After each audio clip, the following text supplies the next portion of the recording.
नवराष्ट्रामध्ये तुमचं स्वागत आहे।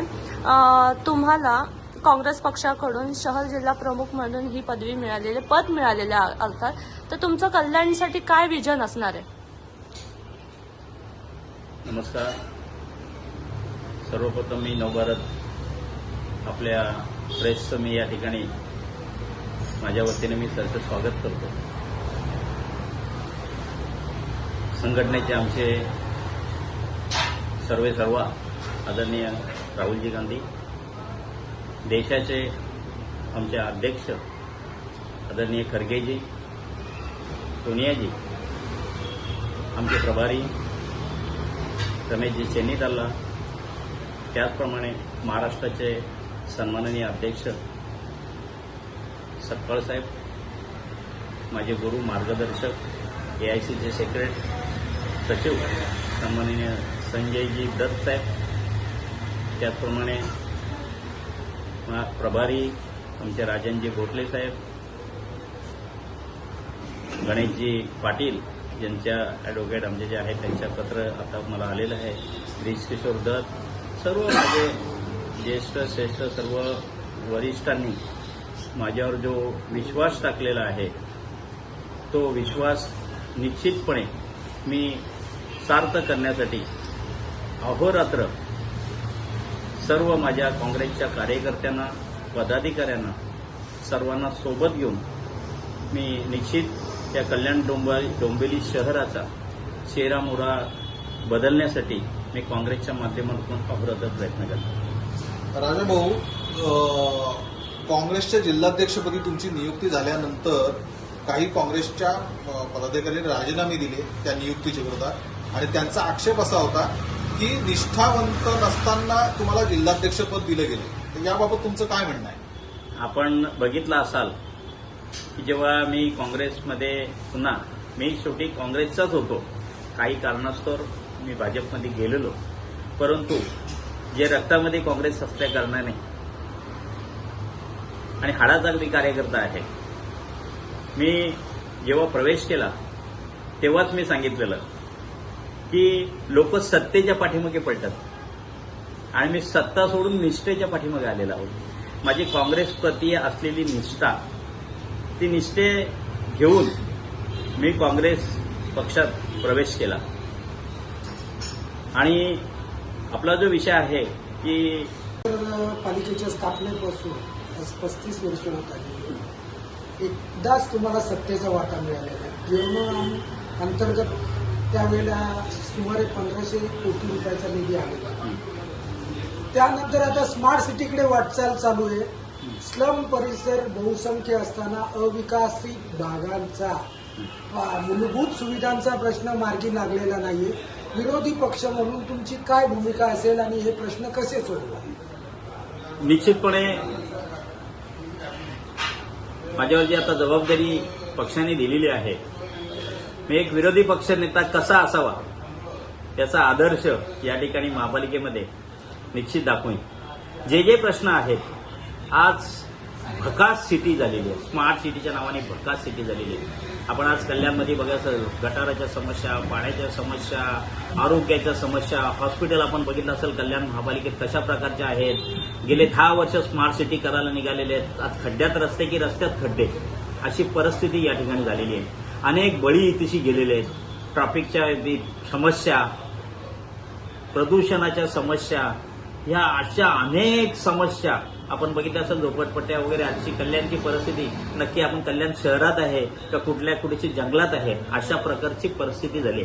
आज आपण बघितलं असाल की महापालिकेने एक प्रशासकीय राजवट त्यांची आहे, लोकशाही राजवट इथे नसल्यामुळे त्यांनी आज घनकचऱ्याच्या माध्यमातून जनतेवरती मोठं बोझं टाकलेलं आहे। आज मी स्वतः एक व्यापारी आहे, उद्योजक आहे, माझा हॉटेल आहे, त्या हॉटेलला पूर्वी मला 2.5 लाख रुपये टॅक्स यायचा, 2.5-2.5 लाख, तो डायरेक्ट 6 लाख रुपये टॅक्स आला। आम्ही बघत बसलो की काय, तर टॅक्सच्या माध्यमातून आम्ही बघितलं घनकचऱ्याचे रेट हा अवाढव्य केलेले आहेत, म्हणजे हम करे सो कायदा, अशा प्रकारची भूमिका या शासनाने, प्रशासनाने जनतेवरती राबवलेली आहे। आज आपण बघितलं असेल काही या कल्याणमध्ये देखील पाण्याच्या एवढ्या समस्या आहेत। मी स्वतः वाधवा कॉम्प्लेक्समध्ये राहतो, माझ्या लागून घराला लागून पाण्याची टँक आहेत, पाण्याची ती तशी प्लॅन्ट आहे, परंतु ते वादवाला पाणी नाही. म्हणजे म्हणतात ना की धरणाला लागून आम्ही उपाशी, अशी भकास कल्याण महापालिकेची व्यवस्था आहे. आणि या प्रशासनाने, या शासनाने जनतेवरती जो अन्याय केला त्या अन्यायासाठी वाचा फोडण्यासाठी हा काँग्रेसचा राजाभाऊ जीवाचा रान करून जनतेच्या सोबत राहील व याच्यावरती आवाज उठून महाकालीमध्ये येणाऱ्या इलेक्शनमध्ये या भस्मासुरांना आम्ही नष्ट करण्याचा आम्ही प्रयत्न करणार आहोत. निश्चितपणे जनता आम्हाला साथ देईल असा आमचा जनतेवरती पूर्ण विश्वास आहे. डोंबिवलीत काय धोरण असेल, कारण की काँग्रेस महाराष्ट्रभर मुंबईतही स्वबळाचा नारा देते आहे, तर कल्याण डोंबिवलीत देखील स्वबळाचा नारा देणार का उद्धव ठाकरे यांची शिवसेना, शरद पवार यांची राष्ट्रवादी यांच्याबरोबर आघाडी करून कल्याण डोंबिवलीत सामोरं जाण्याचा विचार आहे? काय नेमकं आहे? निश्चितपणे पहिला मी माझ्या पक्षाला प्राधान्य देतो. माझे सगळे उमेदवारांचे इंटरव्ह्यू चालू आहेत. आज देखील सगळे माझे जे पक्षाचे उमेदवार माझे आहेत, इच्छुक उमेदवार, यांच्या आज मी मुलाखती लावलेल्या आहेत. भरभरून प्रतिसाद आहे. त्या दिवशी इलेक्शनला आम्ही बघितलं 60-70 लोक आले आणि मला वाटतं आता तर आज तर भरभरून 100-150 फॉर्म इथे पक्षाकडनं इच्छुक उमेदवारी चालू झालेली आहे. माझी दोन्ही गोष्टीची तयारी आहे. बघा, आम्हाला वरिष्ठांनी आदेश दिलेला आहे की काही गोष्टी स्थानिक पातळीवरती देखील बघायला लागतात. कारण की देश पातळीवरचं राजकारण वेगळा, राज्य पातळीवरचा राजकारण वेगळा आणि स्थानिक आपण अनेक ठिकाणी बघितलं असाल कशा कशा प्रकारच्या आघाड्या झालेल्या आहेत. काही ठिकाणी आपण तर बघितलं असेल की भाजप आणि काँग्रेस पण आघाडी झालेली आहे. काही ठिकाणी विचित्र प्रकारच्या पण देखील आघाड्या झालेल्या आहेत. परंतु मला असं वाटतं की निश्चितपणे आम्ही आघाडीसाठी देखील प्रयत्न करणार आहोत. जर नाहीच झाली, कुठल्या गोष्टी झाली तर एकला चलो रे काँग्रेस या भूमिकेशी आम्ही पूर्ण ताकदीनिशी काँग्रेस पक्ष उतरण्यास आम्ही सक्षम आहोत. त्यामुळे जर आमच्या सहयोगी पक्षाची आता मिटिंग होईल, माझ्या आत्ताच परवा जबाबदारी आलेली आहे. आदरणीय आमचे सचिनदादा होते, सचिनदादांनी डिझाईन दिल्याच्यानंतर पक्षाने माझ्या जबाबदारी दिली. आता माझ्या माध्यमातून देखील मी देखील ते आघाडीचे प्रयत्न करणार आहेत. आघाडी झाली तरी ठीक, नाही झाली तरी ठीक. आम्ही स्वबळाची पण तयारी आहे, आघाडीची पण तयारी आहे. आमचे हात सगळ्यांसाठी खुले आहेत. त्यामुळे जे होईल ते आम्ही चांगल्यासाठी, जनतेच्या भल्यासाठी काही निर्णय थोडंफार चुकू पण शकतात, परंतु जनतेच्या भल्यासाठी आम्ही थोडासा चुकी पण करू, परंतु आम्ही जनतेच्या भल्यासाठी जर आघाडी करण्याची वेळ आली तर निश्चितपणे आम्ही करू. की आपण पहिल्यांदा असं बोर्ड बघितलं असेल, पूर्वी तुम्ही इतर पक्षाचे बघितले असेल, पण आता काँग्रेसचा मला जबाबदारी दिल्याच्या नंतर मी आता नवीन योजना चालू केलेली आहे. काँग्रेसच्या माध्यमातून MRI, CT scan, sonography, X-ray, pathology, two D को, कलर डॉक्टर, बायोप्सी, ब्लड रक्त चाचणी समस्या, अशा अनेक अल्प दरामध्ये पिवळा रेशन कार्ड व ऑरेंज रेशन कार्ड धारकांसाठी मी ही योजना आजपासून मी चालू केलेली आहे. त्याचप्रमाणे मोफत अँब्युलन्सची सुविधा, आता माझी 5-6 दिवसात नवीन अँब्युलन्स जनतेला लोकार्पण सोहळा इथे होणार आहे. त्यामुळे ते देखील माझा अजून पदभार वगैरे ह्या गोष्टी अजून बाकी आहेत, परंतु मी पदभार वगैरे न विचारता जनतेची समस्या कशा सुटल्या पाहिजेत यासाठी मी स्वतः ताकदीने उतरून मी ह्या आरोग्याच्या सुविधा म्हणा की लोकांना जनतेशी जे काय त्यांचे प्रश्न असतील यासाठी मी तात्काळ सुरुवात केलेली आहे. ही आपणास आनंद वार्ता सांगू इच्छितो. कोणी आपल्या माध्यमातून कोणी माझे पिवळे रेशन धारक असतील, ऑरेंज रेशन धारक असतील, या जिल्ह्यातले असो, आजूबाजूचे असो, परिसरातले असो, कोणी असो, त्यांना ही सुविधा या काँग्रेसच्या माध्यमातून मी देण्यासाठी कटिबद्ध आहे. धन्यवाद. निवडणुकीच्या पार्श्वभूमीवर तुम्ही जनतेला काय आव्हान कराल?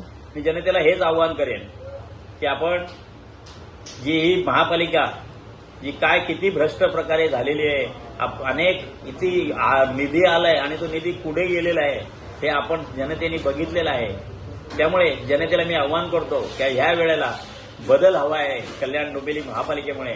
त्यामुळे काँग्रेस आमच्या समविचारी पक्षाला जनतेने आमच्यावर विश्वास द्यावा. निश्चित जनतेच्या विश्वासाला आम्ही तडा जाणार नाही यासाठी आम्ही प्रयत्न करू व कल्याण डोंबिवली महापालिकेवरती काँग्रेसच्या माध्यमातून तिरंगा फडकण्यासाठी आम्ही पुढाकार घेणार आहोत. जनतेला आवाहन करतो की आम्हाला तुम्ही साथ द्या, आम्ही आमचा हात पुढे आहे, तुम्ही आम्हाला साथ द्या.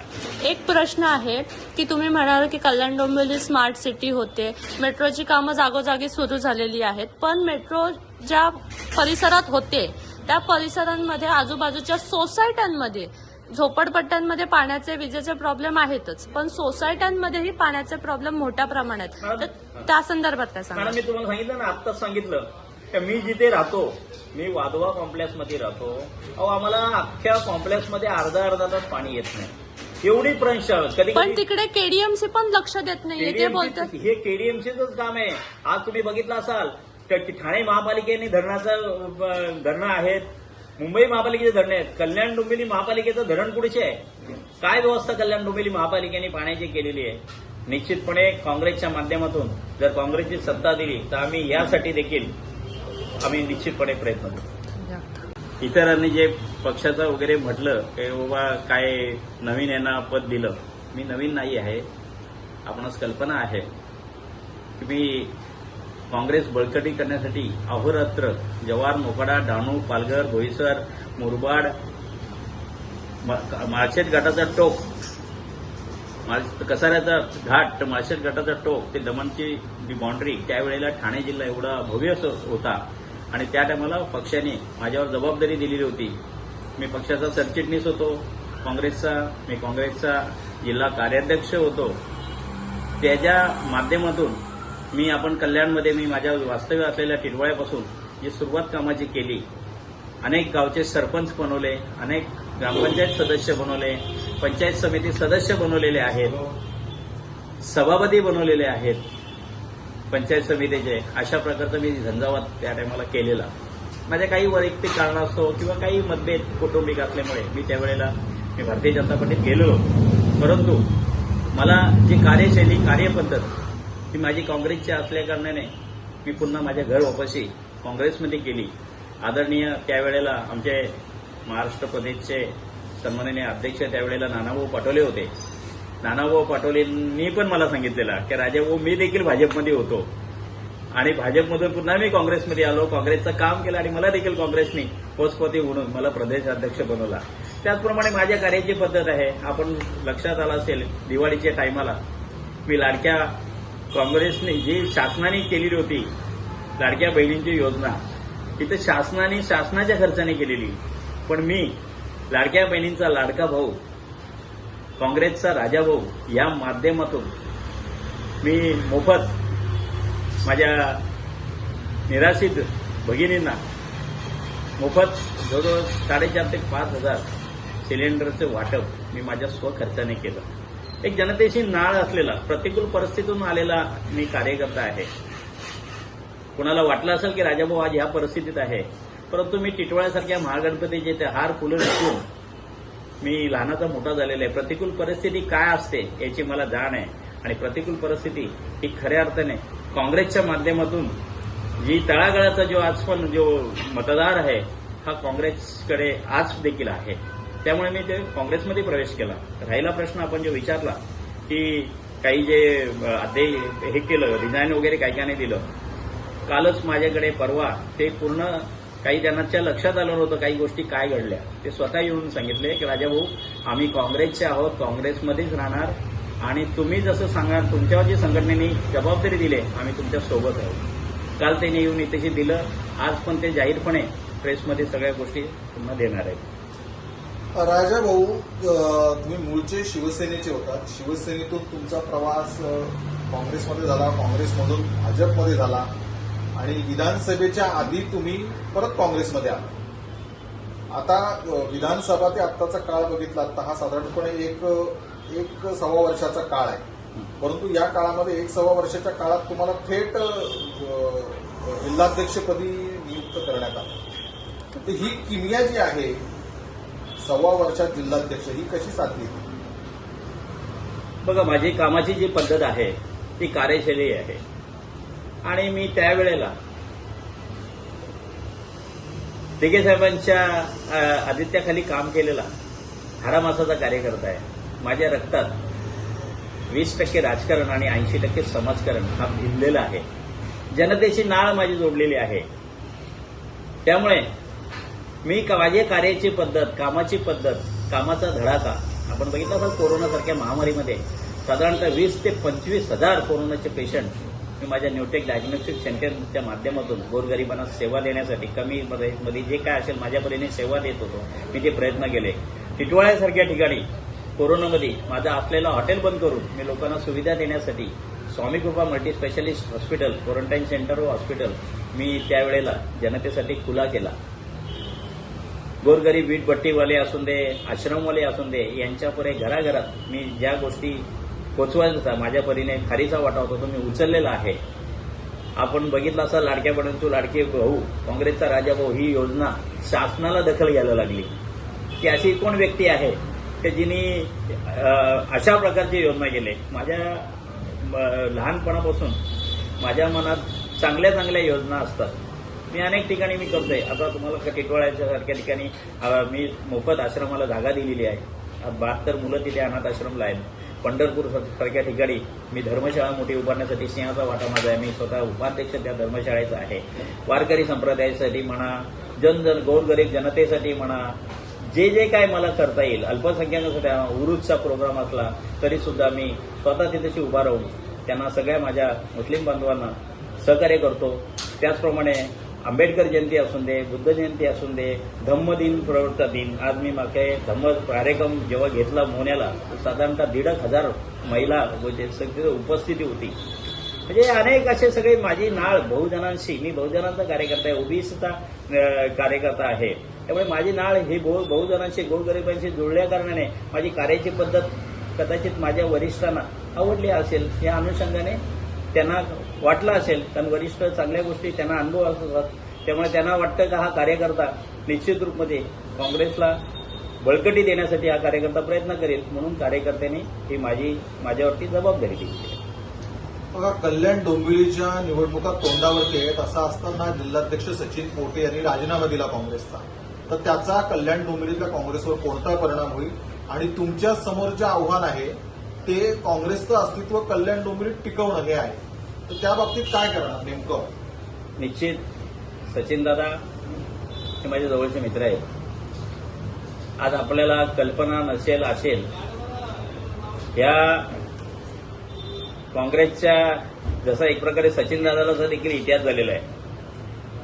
5 वर्ष काँग्रेसचा अध्यक्ष असतो, पण सचिनदादा 5 वर्ष नाही, 10 वर्ष नाही, गेले 11 ते 12 वर्ष काँग्रेसचे अध्यक्ष होते. काँग्रेसची जी परंपरा आहे ती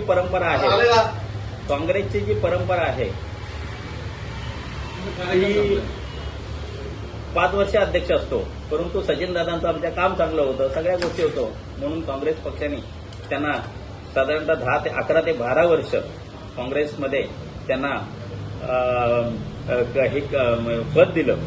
त्यामुळे पद हा 5 वर्षासाठी असतो, पण 5 वर्ष, 10 वर्ष, 11-12 वर्ष म्हणून सचिनदादांनी सांगितलं बाबा नवीन कोणाला तरी चान्स द्यावा. त्या अनुषंगाने त्यांनी राजीनामा दिलेला आहे.